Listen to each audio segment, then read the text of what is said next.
Good morning, folks. Welcome to That's My Farm. I'm Jim Doblin, your guest host for today's show. We are in Alton, Kansas, in the north central part of the state on the Alan and Cindy Poor Farm.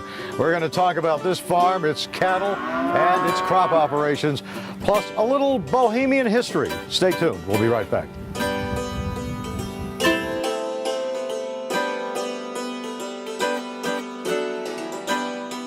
Closed captioning brought to you by Ag Promo Source. Together we grow.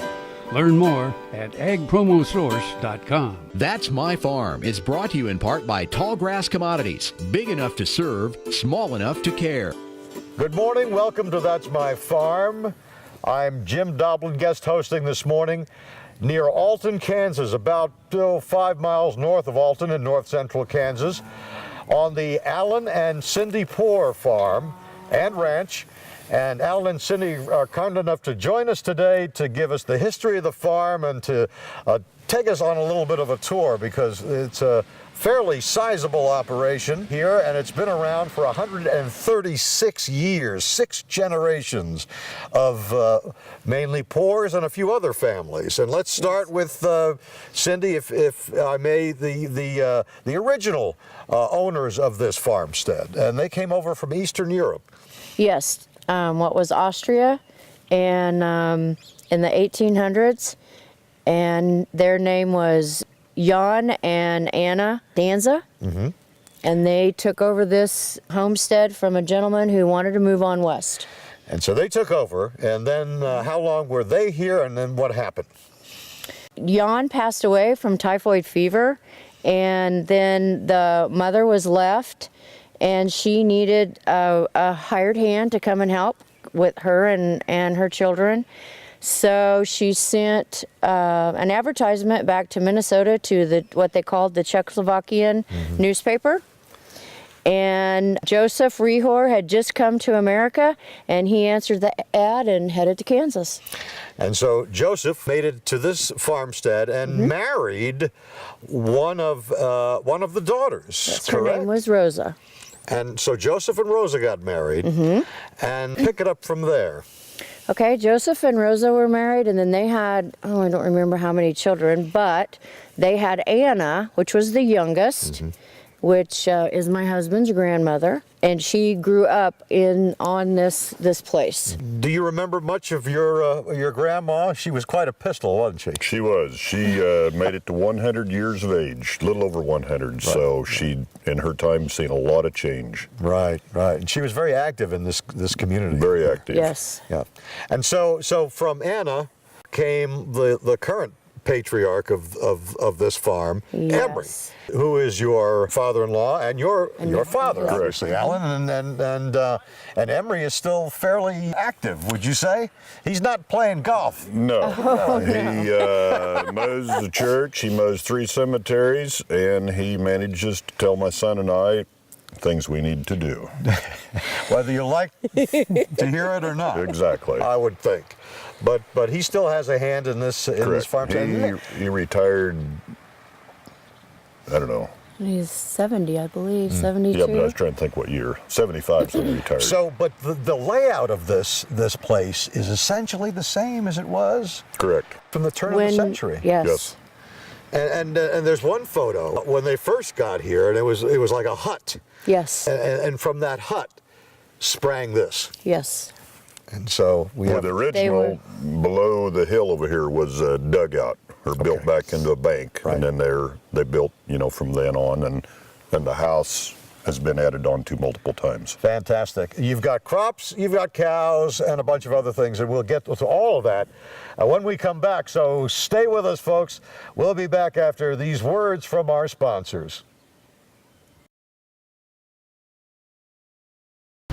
Buying a car shouldn't be this hard. And at Brown Chevrolet Buick in Wamego, it isn't. It's actually awesome. Whether you want a new or used car or truck, Toby's team can make the deal.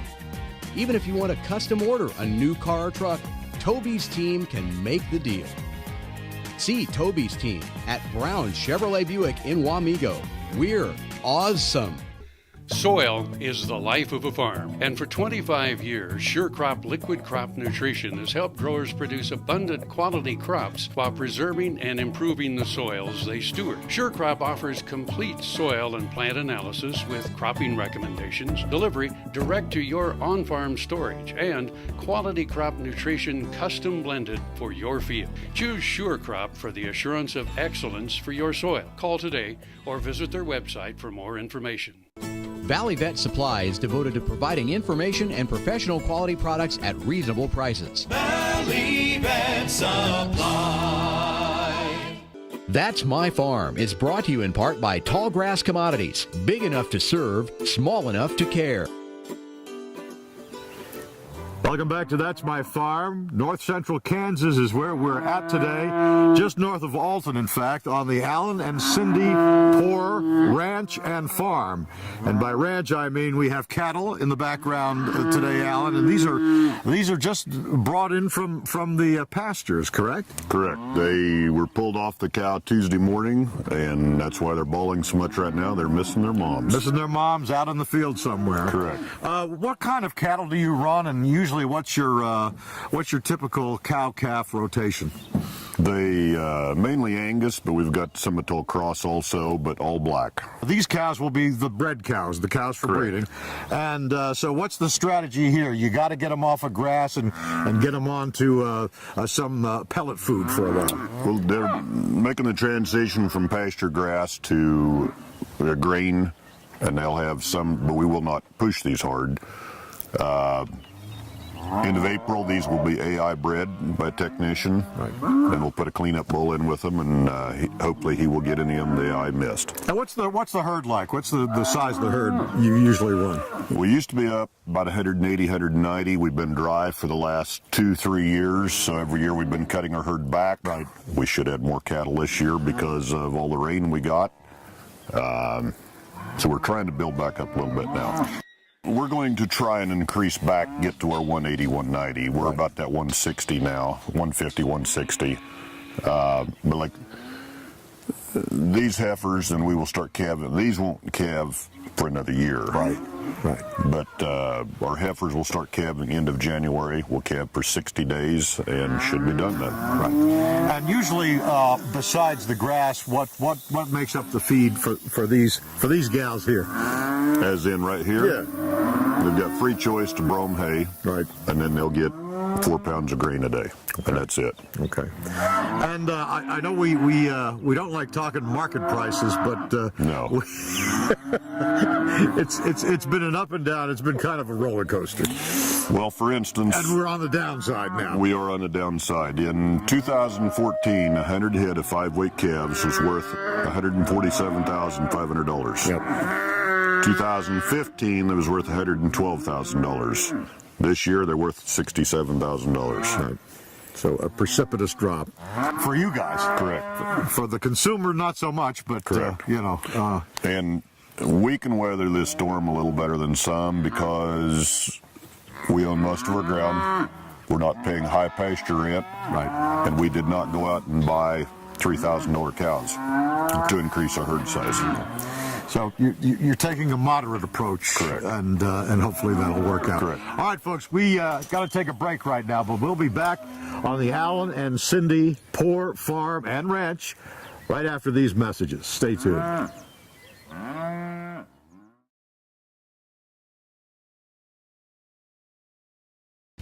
KFRM is one of the largest farm radio stations in the nation, dedicated to informing and entertaining rural listeners from northern Oklahoma to southwestern Nebraska.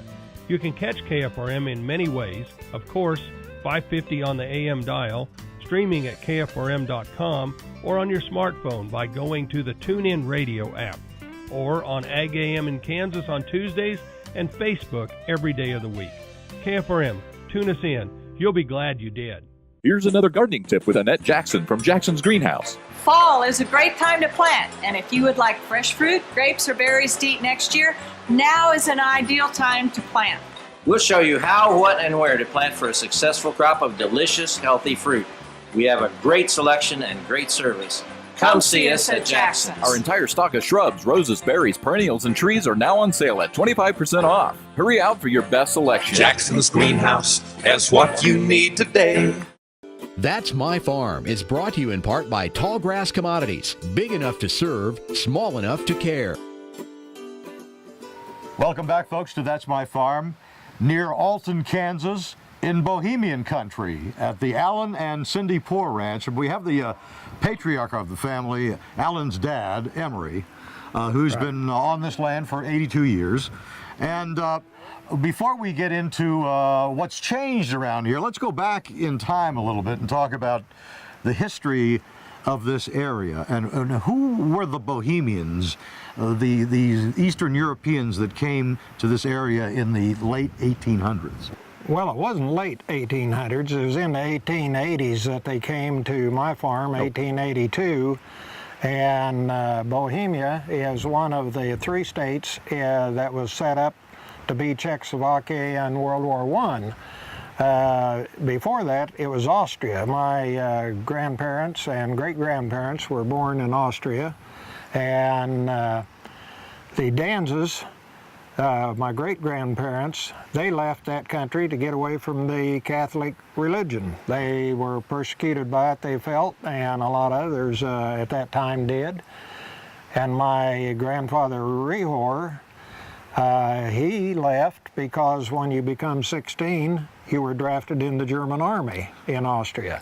So all of his brothers left before they were 16 and came to America.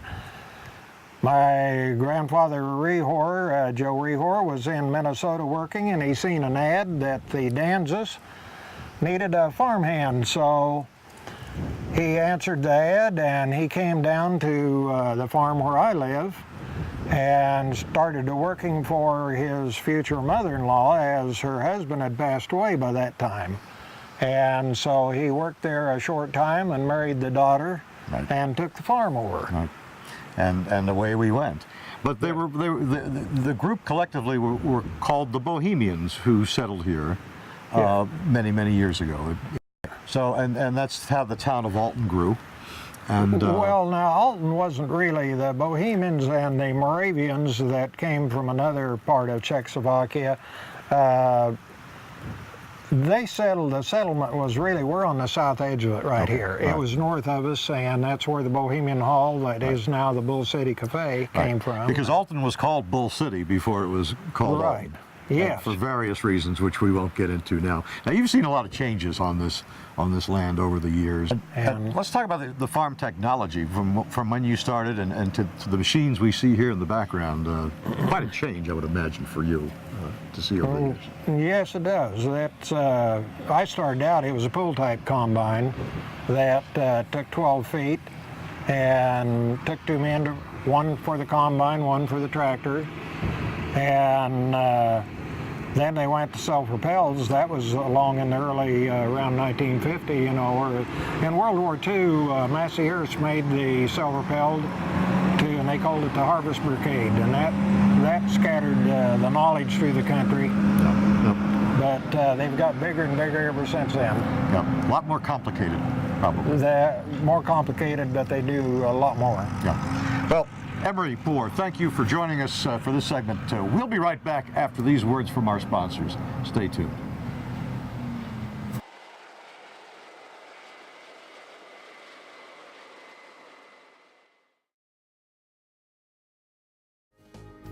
If you're searching for bulls that offer genetic flexibility, then come to the Dale Banks Angus Bull Sale, Saturday, November 19th, near Eureka, Kansas. Selling 140 bulls that have spent their lives in rough Flint Hills pastures. For 112 years, the Perriers have been focused on providing hard-working, balanced trait bulls for progressive cattlemen nationwide. Make plans to join us on November 19th or bid online at liveauctions.tv. Call the Perriers at 620-583-4305 or dalebanks.com.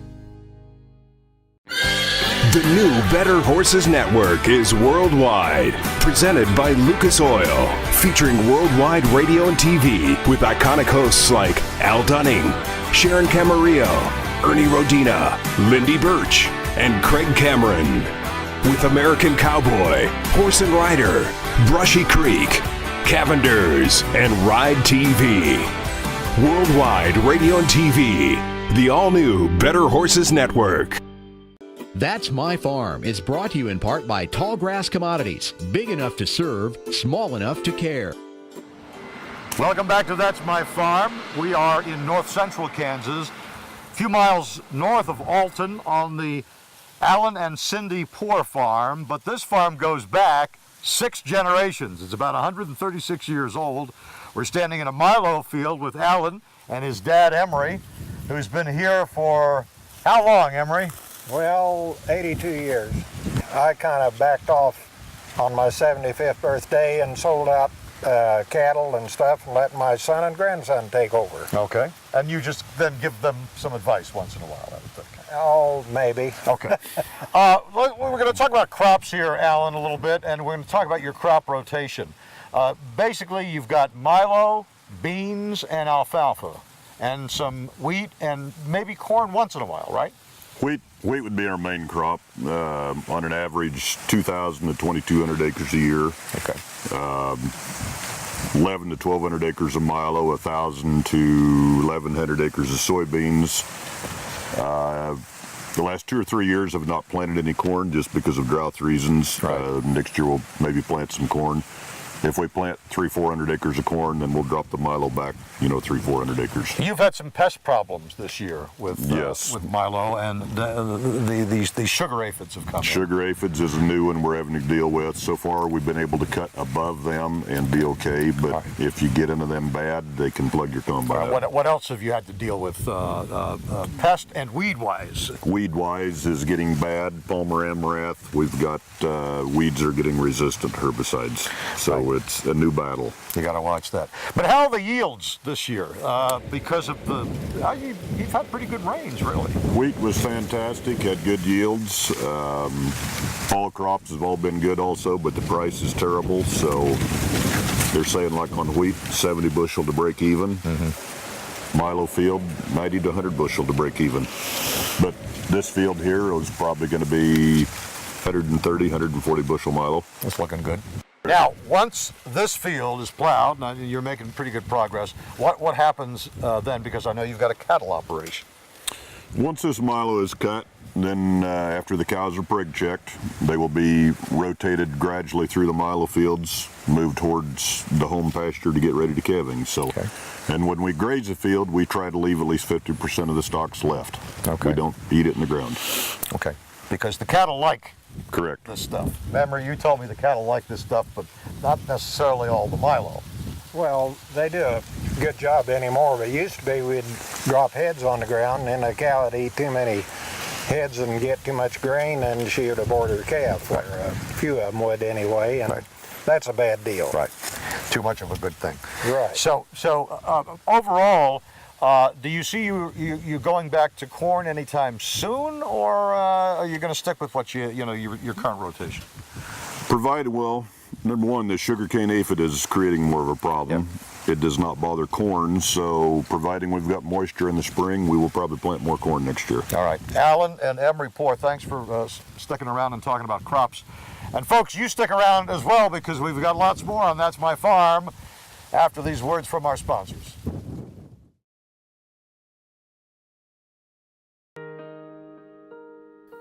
Clyde Sutton, Nest City, Kansas. Lived on this place all my life. About 1.5 years ago, got to where I couldn't saddle a horse. The pain was terrible. Read about stem cell. First it wasn't for me, then they started doing neck and back. Before I went down to Manhattan, the pain I was having from my neck down to my hand was curling my hand back. Some people had thought I almost had a stroke, and my shoulder had drawed up. I couldn't lift, I couldn't sleep, I really couldn't do anything, and was scheduled to be operated on, but was scared of the knife, I guess. Went and had it done. As you can see, I saddled a horse. I'm still building fence. Love to shoot a shotgun rifle, and I'm able to participate, not like I used to, but nevertheless I can do the things I used to do. And I want to personally thank the doctors, nurses, staff at Kansas Regenerative Medicine for the opportunity they give me to have my life back again. Grain sorghum is one of the most important cereal crops worldwide, and Kansas leads the nation in its production. Over the years, sorghum has been either exported, used in animal feed domestically, or for other industrial uses. Recently, its use in the ethanol market has seen tremendous growth, with 30% of domestic sorghum typically going to ethanol production.